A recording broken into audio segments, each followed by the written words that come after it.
Sales objections. Every beginner's worst nightmare. But what if I told you that objections are the best part of a meeting? And here's why.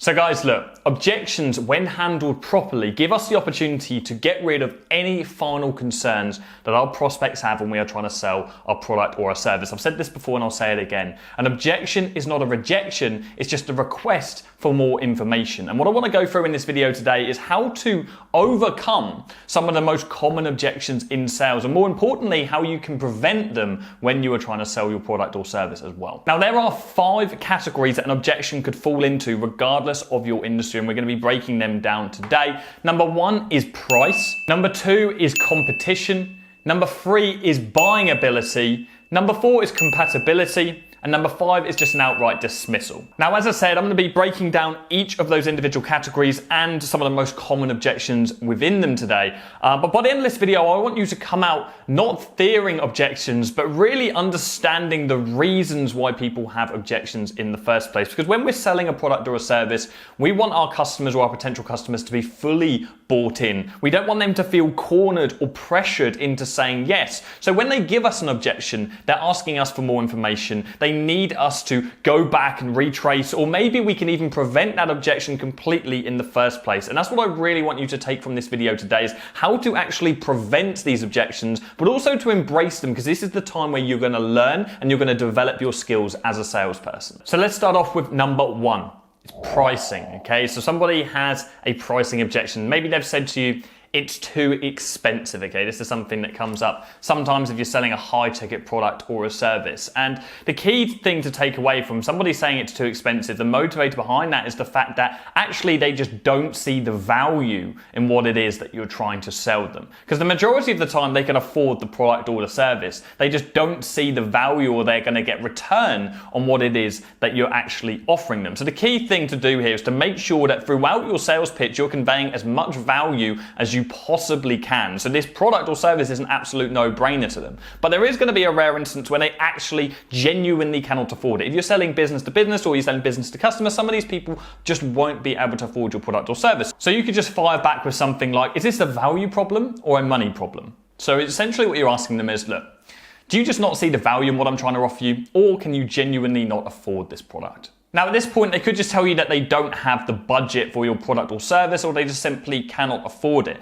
Now, this really is a prospecting issue. You haven't really done your research correctly, that they're the correct kind of person to buy your product or service in the first place. But that being said, there are always going to be some people that slip through the net. Now, in this instance, you can either go one or two ways. You can stick to your guns because you know the value of your product, okay? And I normally recommend you sticking to your guns. Do not devalue yourself and drop your price in the heat of the moment. But you could then negotiate on price. You could offer a counter offer or a downsell as well to try and push that prospect over the line. So that's a couple of examples for pricing. And the key thing to take away from here is you really can prevent these objections, pricing objections in the first place, just by making sure you do your prospecting correctly, you're reaching out to the right people. But again, there will sometimes be people that slip through that net, and also conveying enough value throughout your pitch, whether that's on the phone or in person. So moving on to number 2, we have competition.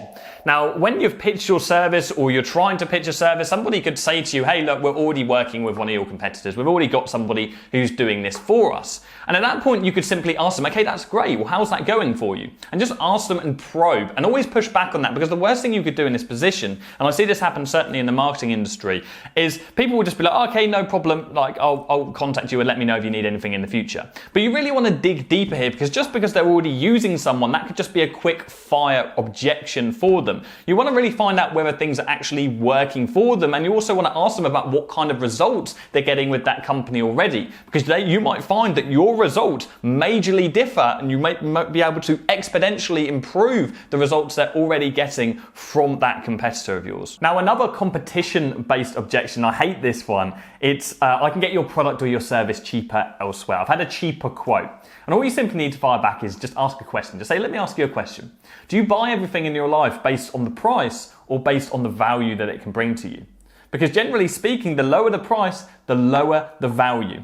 Would you go to the cheapest airline, which is going to leave you uncomfortable, or are you going to go to something middle of the road or something a little bit higher up so you can have a comfortable flight? I've even said in the past, would you buy cheap toilet roll and risk the finger coming through? No, I don't think you would. I've said that to someone, but you need to make sure that you're gauging the conversation and reading what you can get away with speaking to that person. But you really need to make them understand, okay? Look, price is not a representation of value. You can't pay Skoda prices for a Ferrari. It just doesn't happen. Now, it's really hard for you to prevent competition-based objections, and the only thing you really can do is push back as always, but also make sure you check in with that person in the future. Let them know that, okay, great, like if you've got a good service at the moment with a competitor, if you need anything in the future, don't hesitate to give me a call, don't hesitate to come back to me. Do you mind if I give you a call in a couple of months' time to check in with how things are going, okay? Just make sure you plant that seed and you definitely do not burn any bridges, because if something goes wrong with that competitor, you're going to be the first person they come back to. So moving on, number 3 is buying ability. So it happens every now and then. You might be speaking to somebody who doesn't actually have the decision-making power. This is really frustrating when this happens. So they say to you, you get to the end of the pitch and they're like, I don't actually have the decision-making power. I can't actually move forward on purchasing this product. I need to ask my boss. I need to ask such and such. And in this instance, the number one thing you want to avoid is second-hand sales. Second-hand sales doesn't work. That you don't want that person to go to their boss and sell the product for you. They're not going to be able to do it as passionately, as fluently, or as effectively as you are going to be able to. So you have two options. Number one is you ask who the decision maker actually is, you ask for the contact details, and you go ahead and you actually pitch the product. Or you can still include the person. This is what I recommend you doing. You say, look, why don't we jump on a call, a three-way call, you, I, and Roger, whoever the decision maker is, and I'll go through this whole process again and we can get this all nailed down. How does that sound? So essentially you're keeping that person still in the loop. They don't feel like you're casting them aside. They're still interested in it, and they might even help you sell whilst you're on the phone based on things they're excited about beforehand. Now you can avoid this by making sure that you're doing your prospecting properly, but sometimes somebody will just blag. People like to feel more important than they are, and so when you're speaking to companies, sometimes somebody will just blag that they're decision maker when in reality they're actually not. Now another objection you could get is, I don't have time. We don't have the time right now. And this is actually a really common one. This is an easy one for people just to brush off and just say to you, but it's also a really easy one to call out. And all you need to simply ask is, okay, that's fine. Do you have time next week? Or when do you have time to go through this? If they still push back and they're like, well, we just don't have time in general. We're really, really busy at the moment. You say, okay, fine. Let me just ask you a final question. Is increasing your revenue not a priority to you right now? Is your product benefit not a priority to you right now? And you ask them that, okay? So you got to think about, okay, what is your product or your service? What's the benefit of that? If it's marketing, it's increasing their revenue. So is increasing your revenue or expanding your business not a priority to you right now? Okay, and it's like, they're like, okay, shit, no, it is a priority. And you're like, so when will you have the time to look into increasing your revenue or to continue increasing or growing the business?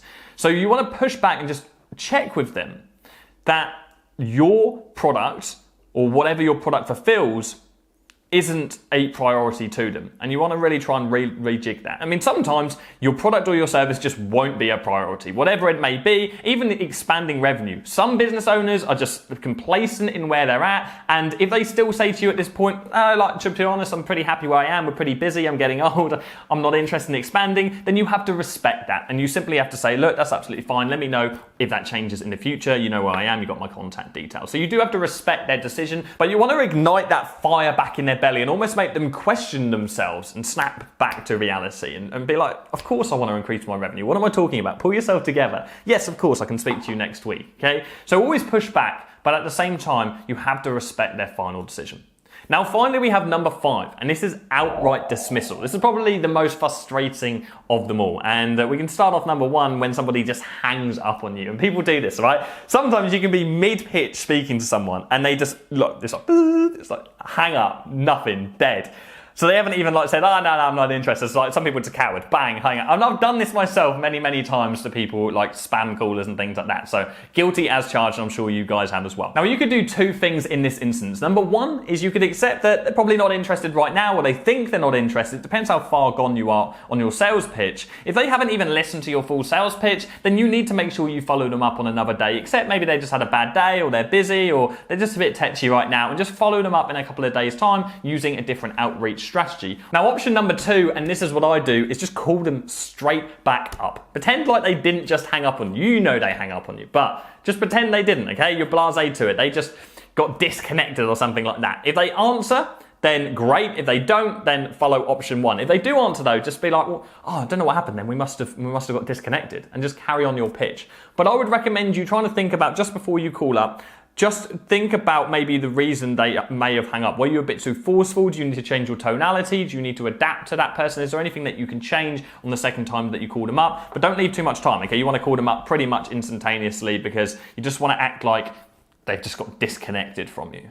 Now, the final objection I want to go through today is I am not interested. And the way you overcome this is very similar to when somebody says, I do not have time, because it's just another easy dismissal objection that people just say, okay, I'm not interested. And so many people just ball over here. They're like, oh, okay, no worries. Like, I'll speak to you later on, or like, no worries. I'll speak to you in the future. Or do you mind if I contact you in the future? Like, don't do that. Push back on this person. Why aren't you interested? Okay. So you're not interested. Let me ask you a question.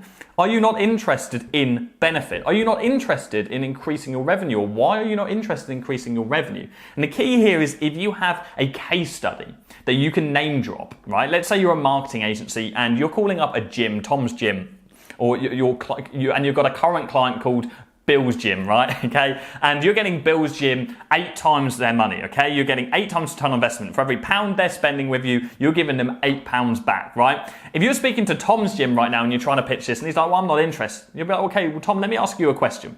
Why are you not interested in increasing your revenue? Just so you know, I'm working with Bill's Gym at the moment, and we're getting them 8 times return on investment. So every pound they spend with us, they're getting £8 back. Why would you not be interested in getting those kind of returns?" And then they're going to be like, yeah, I really do not have a good answer for that. So this is a really great chance, no matter what your product or your service is, to give them a like for like, something similar to them, something which is close to home, which is relatable to them, and they can really feel, okay, yeah, I'm being silly here. I should be interested in this. And you're going to prick their ears up. So you want to make sure that you give them that extra bit of interest that they may be lacking at the moment, and really make them, again, reconsider the fact that they're just being a little bit dismissal, and they should really just think about what you have to say.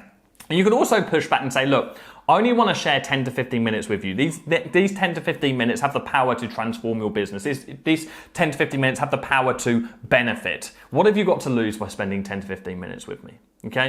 And you just ask them that question, and again, then making them think, I really don't have much to lose from that. Always, always, always push back on objections. I cannot stress this enough, right?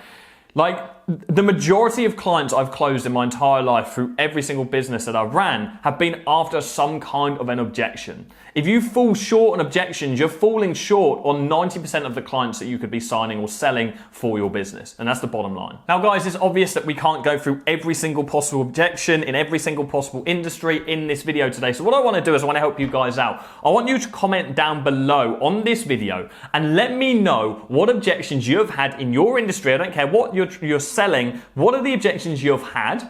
And I'm going to help you try and overcome them, okay? I'm going to give you an exact answer of what you should say to that person in that individual scenario, okay? So make sure you comment down below. And of course, as always, I'll pick a random person in next week's video and we'll do a giveaway, and someone can jump on a coaching call and we really dig deeper into not just this one objection, but we can dig into a ton of objections and your whole sales process and how we can improve that for you. So make sure you drop a comment down below, and of course, make sure you have your notification bell turned on so you get notified every time that we announce those winners too. Now, if you want more SMMA specific objections, we of course have the Affluent Academy. We're the only academy or agency training program pretty much in the world to have each individual possible objection that you could get. I mean, literally every objection you could get as an agency owner, and the exact sentence that you should fire back with to overcome that. And that's all covered in the academy. Now, I need to do I need to pick a winner from our competition. Our competition last week.